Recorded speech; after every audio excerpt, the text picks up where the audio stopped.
Hi class, today we're doing section 1.4, radical equations and equations quadratic in form. We're starting off with radical equations, and so we have the steps 1 through 4 written on the board and written on your notes. Make sure that you understand these steps. We'll be going through them together. So this question has the isolated radical, the radical 3t plus 4 in the radical sign. And it says raise both sides to a power. I'm just going to rewrite the question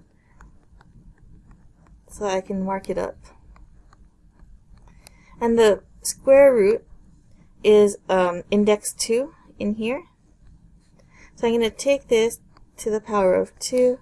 I'm going to take this side to the power of 2 as well.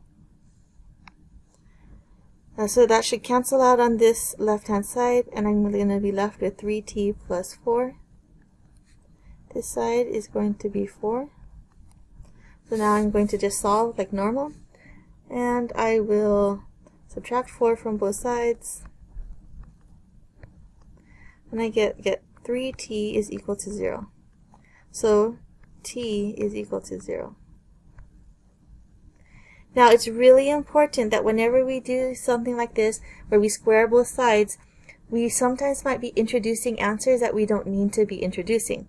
So you have to check. This is actually important step right here. Okay, so let's check by plugging it in. I will say 3 times 0 plus 4 is equal to 2, which is the square root of 4 is equal to 2, and that works out. Great. This next question is also a radical question, but notice that you have a square root that's equal to a negative number. If you recognize this fact already and you realize that, hey, I can't have negative numbers over here because square roots are always positive, then you should know that your answer already is no solution. Now let's say I don't recognize that. Well, let's go ahead and do this problem with the steps 1 through 4 and see if we come to the same answer we would get if we just stopped doing the question. So I'm going to rewrite the radical. And I'm going to say, well, the radical is isolated, so I can take both sides to cancel out that index that's over there. So I'm going to take this to the power of 2, and I'm going to take that to a power of 2. And I'm going to get 5t plus 3 is equal to 4. And then I am going to subtract 3 from both sides.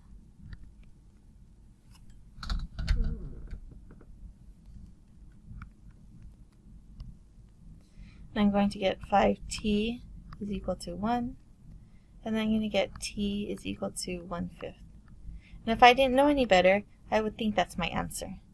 But we're supposed to check. So let's go ahead and do that check. So I would get 5t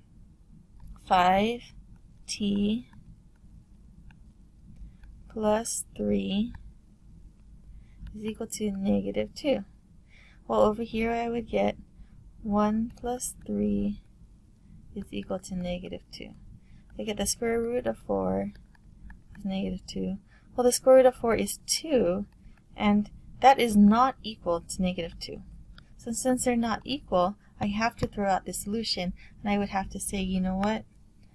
Because I threw out the only solution I found, then there is no solution. So you always want to make sure that you check your answers, because sometimes the radicals don't work. Whenever we square both sides, we're losing information. And right around this step right here, we lost some information because we squared both sides, but this number that used to be negative turned into a positive 4. And so you have to be very careful about that. Alright, so question number 3 has the cube root of 1 minus 2x minus 1 is equal to 0. Our first step is to isolate the radical, so we are going to add 1 to both sides. And I'm going to get the radical, the cube root of 1 minus 2x is equal to positive 1. Now in order to raise the power to get rid of that index, the index here is 3. We want to raise that to the power of 3 to cancel that out. So we have 1 minus 2x is equal to 1. Alright, solving this, I'm going to subtract 1 from both sides. And I have negative 2x is equal to 0. So x is equal to 0. And what we learned last time was that we better check to make sure this works. So taking our answer and plugging it in, I end up with the cube root of 1 minus 2 times 0 minus 1 is equal to 0. That gives me the cube root of 1 minus 1, which is equal to 0, and that's true. So this next question is a radical, but it doesn't look like a radical. It's written in with a rational exponent, but it's the same thing as the radical. You'll follow the same steps.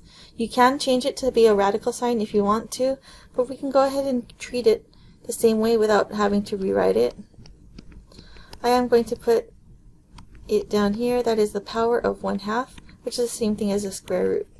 So to get rid of that, we're going to take everything to the power of 2.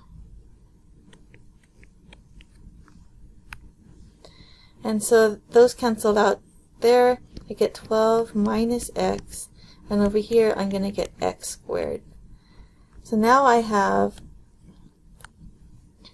to add the x to both sides and to subtract the 12 from both sides.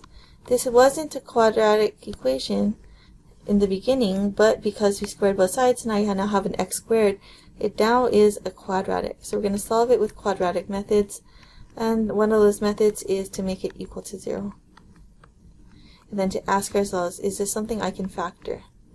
And yes, it is. We're going to factor it. We're going to factor it by saying x plus 4 and x minus 3. And then we're going to solve. So I have x plus 4 is equal to 0, and x minus 3 is equal to 0. So I'm going to get x is equal to negative 4, and x is equal to 3. Alright, so those are my two answers, and I do want to check. So I'm going to say 12 minus negative 4 to the power of 1/2 is equal to negative 4. Let's see how this works out. 12 plus 4 to the 1/2 power. So I get 16 to the 1/2 power. And 16 to the 1/2 power is 4. Well, those aren't equal to each other. So I had to say, no, they're not equal to each other. I had to throw out that solution. It's extraneous and I can't use it. Let's try this again. What about 12 minus 3? The 1/2 power is equal to 3. So I'm going to get 9 to the 1/2 power, which is 3. That works out.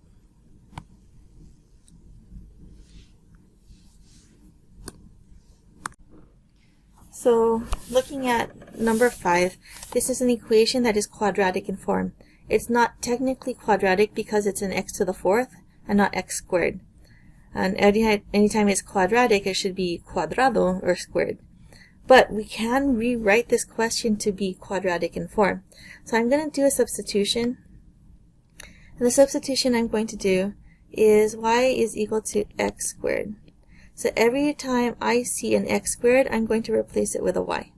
In fact, before I do that, I'm going to say this is in the form of x squared minus 10 x squared plus 25 is equal to 0.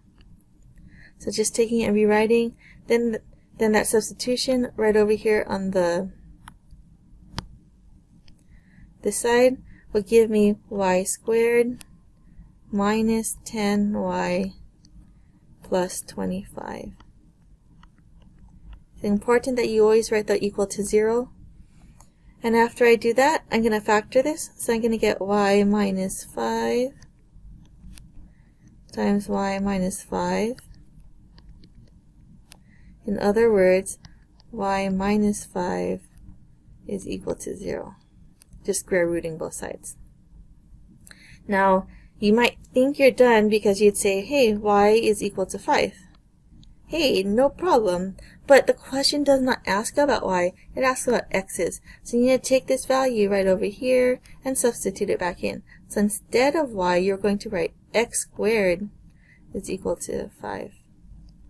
Now to solve something like this, you're going to square root both sides and put the plus or minus symbol in.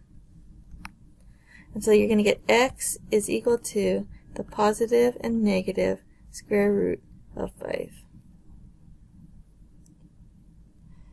And you can box your answers, or you can put in set notation.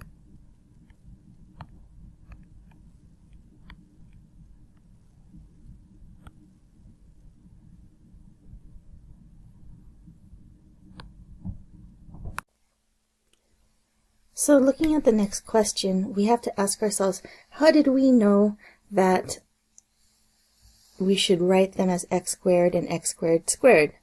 And what we're realizing is that all of these different parts that I have highlighted over here, this exponent is double that exponent. And we see that over here in this idea that the x is the square of x, the square root of x. And so I'm going to rewrite this question one time. I'm going to write it as the square root of x squared plus the square root of x is equal to 6. And the substitution I'm going to make is going to be y is equal to the square root of x. Therefore, this one's going to become y squared plus y is equal to 6. Solving this like a quadratic equation, we're going to move the 6 to the side. We're going to factor.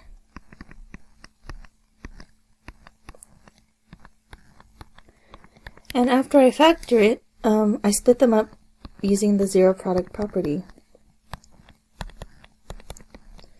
And I solve for y. And once I'm done solving for y, I have to remember that I did some substitution. We did not have an equation that started in y. We had an equation that started in x. So I need to make my substitution back in. I have the square root of x is equal to negative 3. And the square root of x is equal to 2. Now if you recall in the beginning of this section, we did questions similar to this where we said, hey, if I have a radical and it's equal to a negative, those don't work. So I could throw it out right now, but I'm going to pretend I didn't recognize that because sometimes we go too fast and we're not always checking to see if our statements are valid. But that is an invalid statement. If we wanted to go ahead and approach this, I would say we're going to square both sides. And I end up with x is equal to 9 and x is equal to 4. Now the thing is, right around here, the negative 3 squared turns into 9. We lose some of those ideas. And so what we should do is check. So checking our work, we end up with 9 plus the square root of 9 is equal to 6. So that's 9 plus 3 is 6. So that's 12 is 6, which we know is not true. Therefore, this was not one of our valid answers, which once again, we knew that from the beginning, right around this step. We knew we should just throw that out. So, over here, let's try the 4. You're going to get 4 plus the square root of 4 is equal to 6. You get 4 plus 2 is 6. And yes, that's true. Great. So we can keep that answer. So we get 4 as our answer. We threw out the 9, so we only have one solution. And we can write it in set notation. Alright. So number 7 is done the same way as 6 and 5. We're all going to be treating them as if they're quadratics, even though we don't have a z squared in this question. But once again, we want to notice that this exponent here is double the power of this exponent here. So we want to rewrite them. And so I'm going to write it as z to the power of 1/4 squared minus 4 z to the power of 1/4 plus 4 is equal to 0. And at this point, I'm going to make my substitution. I'm going to say x is equal to z to the 1/4. Now, why can I use x in this problem for my sub? I can because the variable in the question was not x. The variable in the question was z. So I can use the x as my variable for substitution. So I can write this as x squared minus 4x plus 4 is equal to 0. And factoring that gives me x minus 2 times x minus 2, or in other words, x minus 2 squared. It doesn't matter because we're going to square root both sides and get that. So you get x is equal to positive 2. Now we want to substitute this back in, so we're going to change that x and make it z to the 4th power, or I'm sorry, z to the 1/4 power. And in order for us to get the z to look okay, we're going to take each side to the correct power, and we want to cancel out the 1/4, so we're going to take it to the 4th. And so I end up with z is 16. Now we should always check our work, but I have a feeling that this is valid because we didn't take a negative to a power and have it lose its negativity. So this probably will work. But let's go ahead and do it. For checking, we get 16 to the power of 1/2 minus 4 times 16 to the power of 1/4 plus 4 is equal to 0. 16 to the power of 1/2 is 4. Then we have 4. 16 to the power of 1/4 is 2. So here I have 4 minus 8 plus 4 is equal to 0, which is 0 is equal to 0. So it checks out. That is indeed our solution. Or, once again, setting our answer in set notation, we could call it 16. Alright, so the last part of this section talks about factorable equations. Now technically I could look at number 8 and do it the same way I've done questions 5, 6, and 7, and I could do substitution and solve this using that method. However, this isn't so bad, and I can actually factor it directly.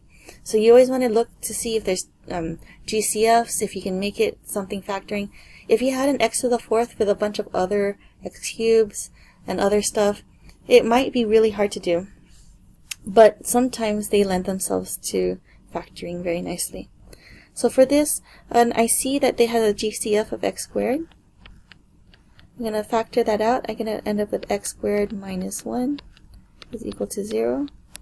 And I can factor that x squared minus 1 to be x plus 1 and x minus 1. And so I have 3 terms, well, 4 technically, that are being multiplied by each other to make 0. I'm going to set each of them equal to 0.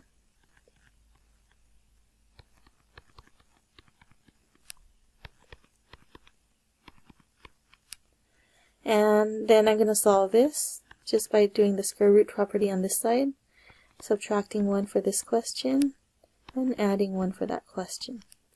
Now technically we should check all of them, so let's go ahead and check. Let's see. 0 to the 4th minus 0 squared is 0. That's true. I have negative 1 to the 4th minus negative 1 squared is equal to 0. That's 1 minus 1 is equal to 0. Once again, that's true. And then I have 1 to the 4th minus 1 squared is equal to 0, which is 1 minus 1. That's also true. So all 3 of these are answers, and instead of leaving them in that format, I'm going to put them in set notation.